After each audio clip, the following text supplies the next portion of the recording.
ನೋಡಿದ್ದು ನಿಜ. ಈಗ ಆ ಪ್ರೀತಿ ಮದುವೆ ಹಂತಕ್ಕೆ ಬಂದಿದೆ. ನಾನೇ ಹೇಳ್ಬೇಕಂದಿದ್ದೆ, ಅಷ್ಟರಲ್ಲಿ ನೀವೇ ಕೇಳ್ಬಿಟ್ಟಿದ್ದೀರಿ. ಶೀಲಾ, ನಾಯಿಯನ್ನು ತಂದು ರಾಜ್ಯ ವೈಭೋಗದಿಂದ ಪಲ್ಲಕ್ಕಿಯಲ್ಲಿ ಕುಳಿಸಿ ಮೆರವಣಿಗೆ ಮಾಡಿರೋ ಅದು ಅದರ ಕಸಬಣ್ಣ ಬಿಡುವುದಿಲ್ಲ. ಅದೇ ರೀತಿ ಏನೂ ಇಲ್ಲದ ಅನಾಥ ಕಡುಬಡವರವರು ಈ ನಮ್ಮ ಅಂತಸ್ತನ್ನು ನೋಡಿ ನಿನ್ನನ್ನು ಪ್ರೀತಿ ಮಾಡ್ತಾ ಇದ್ದಾನೆ. ನೋಡು ಶೀಲಾ, ಆ ನಿನ್ನ ಕಪಟ ಪ್ರೇಮಿ ಶಂಕರ್. ಅಣ್ಣ, ನೀವೇನೇ ಹೇಳಿದ್ರು ಸರಿ, ನೀವೆಷ್ಟೇ ನನಗೆ ಹೊಡೆದ್ರು ಸರಿ, ಆದ್ರೆ ಶಂಕರ್ನನ್ನು ನನ್ನ ಪ್ರಾಣಕ್ಕಿಂತ ಹೆಚ್ಚಾಗಿ ಪ್ರೀತಿಸ್ತಾ ಇದ್ದೀನಿ. ಅವ್ರನ್ನೇ ಮದುವೆ ಆಗ್ಬೇಕು ಅಂತ ನಿರ್ಧಾರ ಕೂಡ ಮಾಡಿದ್ದೀನಿ. ನೋಡಮ್ಮ ಶೀಲಾ, ನನ್ನ ಅಂತಸ್ತಿಗೆ ಸರಿ ಹೋಗುವ ವ್ಯಕ್ತಿ ಒಳ್ಳೆಯ ಹುಡುಗ ಯಾವನಾದರೂ ಇದ್ರೆ ಕರೆದುಕೊಂಡು ಬಾ. ಇಡೀ ನನ್ನ ಆಸ್ತಿಯನ್ನೇ ಅವನಿಗೆ ಕೊಟ್ಟು ಇಡೀ ಈ ಸುತ್ತ 10 ಹಳ್ಳಿಯಲ್ಲಿ ಯಾರೂ ಮದುವೆ ಮಾಡಿರಬಾರ್ದು, ಆ ರೀತಿ ಮದುವೆ ಮಾಡಿಕೊಡ್ತೀನಿ. ಅಣ್ಣ, ಶಂಕರ್ ನಿಮ್ಮ ತಂಗಿಯನ್ನು ಪ್ರೀತಿಸುತ್ತಿದ್ದ ನನ್ನ ಮೇಲೆ ಅವನಿಗೆ ಈ ರೀತಿ ಮಾತನಾಡೋದು ಸರಿಯಲ್ಲ. ಕಲಿತವನಿಗೆ ಒಂದಲ್ಲ ಒಂದು ದಿನ ನೌಕರಿ ಸಿಕ್ಕೇ ಸಿಗುತ್ತೆ ಅಣ್ಣ. ಕುಲಕರ್ಣಿ, ನೋಡಿದೆಯಾ ಈ ಶೀಲಾಳ ಮಾತನ್ನು? ಶೀಲಾ, ಕೊನೆಯದಾಗಿ ಹೇಳ್ತೀನಿ, ಆ ಕಡುವರನ್ನು ಮರೆತು ಬಿಡು ನೀನು. ನೋಡೋಣ, ಬಡತನ ಸಿರಿತನ ಅದೇನೋ ನನಗೆ ಗೊತ್ತಿಲ್ಲ. ಒಟ್ಟಿನಲ್ಲಿ ಶಂಕರ್ನನ್ನು ನನ್ನ ಪ್ರಾಣಕ್ಕಿಂತ ಹೆಚ್ಚಾಗಿ ಪ್ರೀತಿಸ್ತಾ ಇದ್ದೀನಿ. ಈ ಜನ್ಮದಲ್ಲಿ ಮದುವೆ ಅಂತ ಆದ್ರೆ ಅದು ಅವ್ರನ್ನೇ ಅಂತ ನಿರ್ಧಾರ ಕೂಡ ಮಾಡಿದ್ದೀನಿ. ನೀವೇನಾದ್ರೂ ನಮ್ಮ ಪ್ರೀತಿಗೆ ಒಪ್ಪದೆ ಇದ್ರೆ ನಾನು ಮುಂದಿನ ದಾರಿ ನೋಡ್ಕೊಳ್ಬೇಕಾಗುತ್ತೆ. Be careful.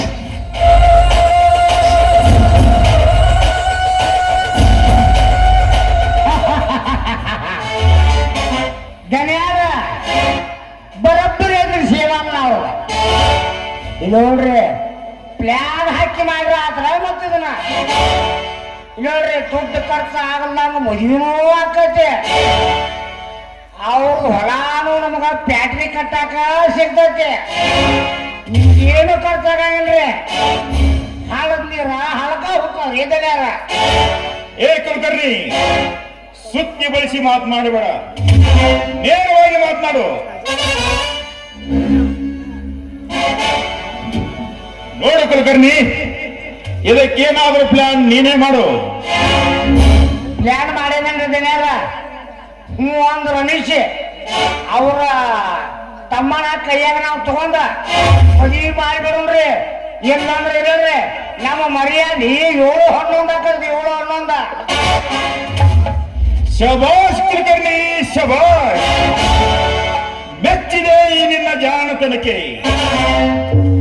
ನೋಡು ಕುಲಕರ್ಣಿ, ಎಷ್ಟೇ ಹಠ ಹಿಡಿದು ನಮಗೆ ಆ 3 ಎಕರೆ ಜಮೀನನ್ನು ಕೊಡೋದಿಲ್ಲ ಅಂತಿದ್ದೀನಲ್ಲ, ಆ ಅರ್ಜುನನನ್ನು ಎಂದು ನಾವು ನಮ್ಮ ಕೈವಶ ಮಾಡಿಕೊಳ್ಳುವ ಸಮಯ ಈಗ ಬಂದಂತಾಯ್ತು. ಏ ಅರ್ಜುನ, ಒಂದೇ ಕಲ್ಲಿಗೆ 2 ಹಕ್ಕಿಯನ್ನು ಕೆಡುವ ಎಂತ ಚಾಣಕ್ಷನಿ ಜಯರಾಜ್ ಎಂಬುದನ್ನು ನಿನಗೆ ಗೊತ್ತಾಗಬೇಕು.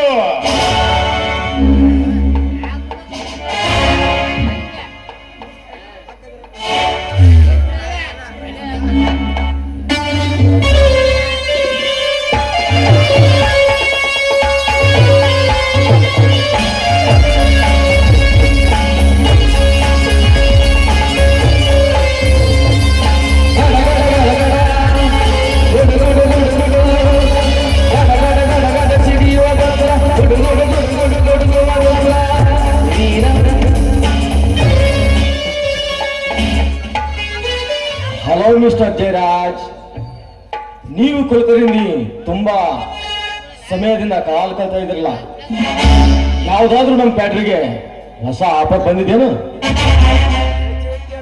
ಬಂದಿದೆ ಪೃಥ್ವಿರಾಜ್, ಬಂದಿದೆ.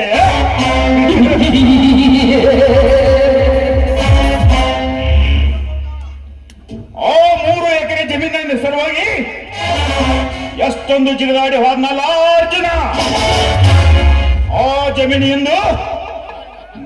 ಹತ್ತಿರ ಸಮೀಪವಾಗುವ ಕಾಲ ಪೂರಾ ಹತ್ತಿರ ಬಂದಿದೆ. ದೊಡ್ಡಿನ ಆಶೆಗೆ ಮಾರಿಕೊಂಡು ಬಿಟ್ಟನ ಮುಟ್ಟ. ಧನ್ಯರ ಒಂದ ಗುರಿಗೆ ಮೂರು ಹಕ್ಕಿ ಬಿದ್ದು ಕೊಡ್ತಾರೆ. ಒಂದ ಕಡೆ ಮೂರು ಹಕ್ಕಿ ಬಿದ್ದು ಕೊಡ್ತಾರೆ. ನಮ್ಗೆ ಲೆಕ್ಕಿ ಚಾನ್ಸ್ ಆಯ್ತು ಧನ್ಯರ.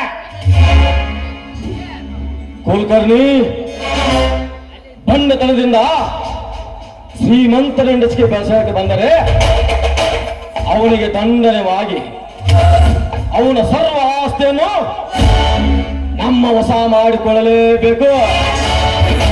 ಅಂದಾಗ ನಮ್ಮಂತ ಶ್ರೀಮಂತರ ದರ್ಪಕ್ಕೆ ಬೆಲೆ ಸಿಕ್ಕಂತೆ ಆಗುತ್ತದೆ. ಪೃಥ್ವಿರಾಜ್, ನಾವು ಹೂಡಿರುವ ಬಲೆಯಲ್ಲಿ ಆ ಅರ್ಜುನ ಬಿದ್ದು ಕಪಟ ಜೈಲಿನಲ್ಲಿ ಸಿಕ್ಕಂತಾಗಿ ಮಂಗನಂತಾಗಿದೆ ಆ ಅರ್ಜುನನ ಬಾಳು.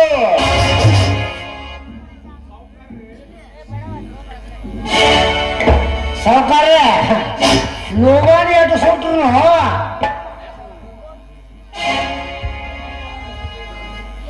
ಧನ್ಯಾರ ಲೋಗಾನಿ ಅಷ್ಟು ಸುಟ್ಟಿದ್ರು ಪ್ರತ್ಯಕ್ಷ ಆಗದಿದ್ರು ಅದಕ್ಕೆ ನೀವು ಮುಂದೆ ಏನ್ ಮಾಡೋರು ಪ್ಲಾನ? ಕುಲಕರ್ಣಿ ಗಾಯಗೊಂಡ ಸಸರ್ಪವನ್ನು ತಡೆದರೆ ಎಡೆ ಎತ್ತಿ ಹಿಡಿಯದೆ ಬಿಡುತ್ತಾ? ಅಂದಾಗ ಸಾವನ್ನು ಸೃಷ್ಟಿಸುವ ಸೃಷ್ಟಿಕರ್ತ ನಾನೇ ಇಲ್ಲಿರುವಾಗ ಯಾವ ಸಮಯದಲ್ಲಿ ಯಾರ್ಯಾರಿಗೆ ಅಂತ್ಯ ಹಾಡಬೇಕೆಂಬುದು ಈ ಹಾಟಿಗೆ ಬಿದ್ದ ಪೃಥ್ವಿರಾಜ್ ಚೆನ್ನಾಗಿ ಗೊತ್ತು.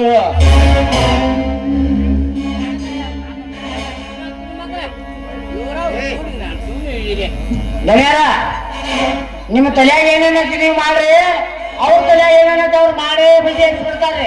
ನಿಮ್ಗೆ ಏನೇನ ಪ್ಲಾನ್ ಮಾಡ್ಕೊಳ್ರಿ ನೀವು.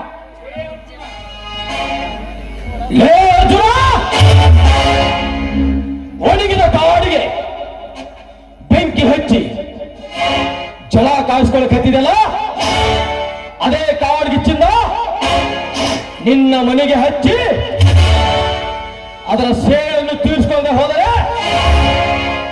ಇವನು ಪ್ರಳಯದ ಪ್ರಳಯ ಅಂತ ಕರೆಯಲ್ಲ. ಏ ಪೃಥ್ವಿರಾಜ್, ಒಟ್ಟಿನಲ್ಲಿ ಅವರ ಬಾಳು ಸರ್ವನಾಶವಾಗಲೇಬೇಕು. ಆ ರೀತಿ ಪ್ಲಾನ್ ಮಾಡೋದು ನಿನ್ನ ಜವಾಬ್ದಾರಿ. ಏ ಕುಲಕರ್ಣಿ, ನಡೆ ಹೋಗೋಣ.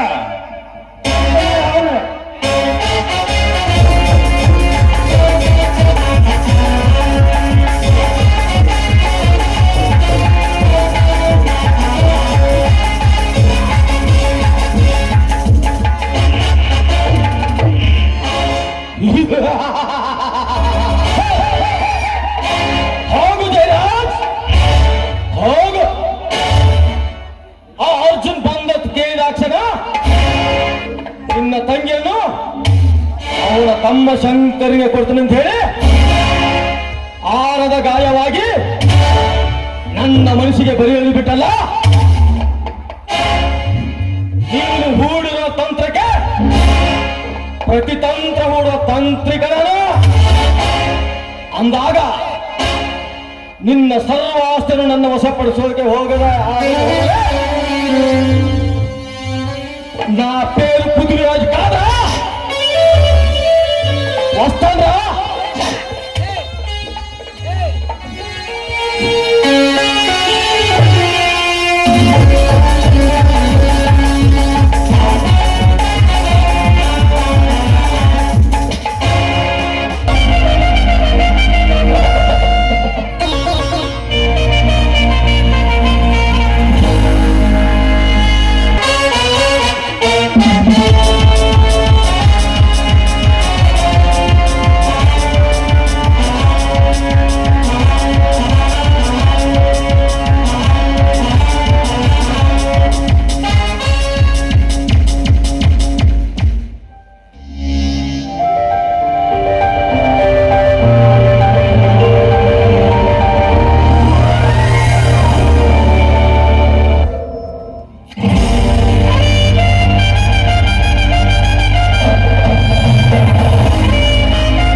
ಸೌಂದರ್ಯ ಬರಮಿತಿ